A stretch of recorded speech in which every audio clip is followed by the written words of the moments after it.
سامعین ناظرین، infection control society آپ کی صحت کے لیے اور آگاہی کے لیے مضامین آپ کی سماعت کے لیے پیش کرتی ہے۔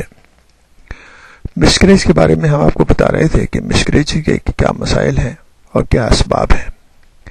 اسباب کے بعد ہم آپ کو بتانا چاہیں گے کہ ڈائگنوسس کیا کہ کس طرح کی جاتی ہے، ڈائگنوسس، تشخیص اور علاج کیا کیا جاتا ہے۔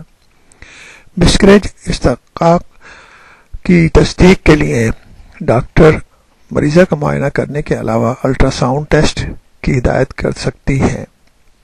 اگر مسکریج مکمل اور یوٹرس خالی ہے تو عموماً مزید کسی علاج کی ضرورت نہیں ہوتی۔ بعض اوقات یوٹرس مکمل طور پر خالی نہیں ہوتا، یعنی کہ رحم جو ہے مکمل طور پر خالی نہیں ہوتا، اور اس صورت میں D&C پروسیجر اختیار کیا جاتا ہے۔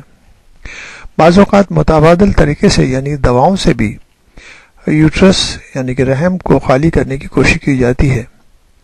اگر مسکریج مصدقہ نہیں تھا لیکن اس کی علامتیں محسوس کی گئی تھیں تو بہت ممکن ہے کہ کئی روز تک بیڈ ریسٹ کی تاکید کی جائے، اور یہ بھی ہو سکتا ہے کہ مریض کو مشاہدے یعنی کہ آبزرویشن میں رکھنے کے لیے رات بھر ہاسپٹل میں گزارنے کی ہدایت کی جائے۔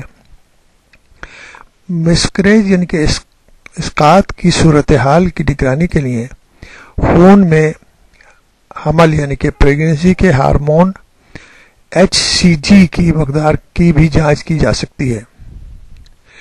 جریان خون یعنی کہ خون بہنے کے رکتے ہی نارمل سرگرمیوں میں حصہ لینے کی اجازت دی جا سکتی ہے۔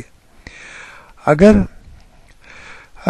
یوٹرس پھیلا ہوا ہو، یعنی کہ سروکس پھیلا ہوا ہو تو ہو سکتا ہے ناموضوع سروکس کی ڈائگنوسس سامنے آئے، اور پریگننسی اگر وضع ہونے کے قابل ہو تو سروکس کو درست کیا جا سکتا ہے۔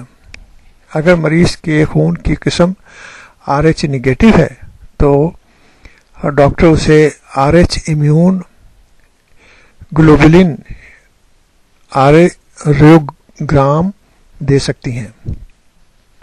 یعنی کہ یہ مسئلہ بہت اہم ہے کہ اگر مریضہ کا خون جو ہے نگیٹو ہے تو اس کے لیے ضروری ہے کہ یہ انجیکشن لگوایا جائے، کیونکہ اگر بچہ جو یعنی کہ جو فیٹس ہے وہ ڈیولپ ہوا ہے اور اس کا اگر وہ پازیٹیو خون تھا، بلڈ پازیٹیو تھا، تو اس کے سیلز جو ہے نا وہ مریضہ کے خون میں شامل ہو کر امیون باڈیز بنا سکتے ہیں، یعنی کہ اینٹی باڈیز بنا سکتے ہیں، اور وہ نیکسٹ ٹائم جو بھی بچہ ڈیولپ ہوگا یا فیٹس ڈیولپ ہوگا وہ اینٹی باڈیز اس کو ختم کر سکتی ہیں۔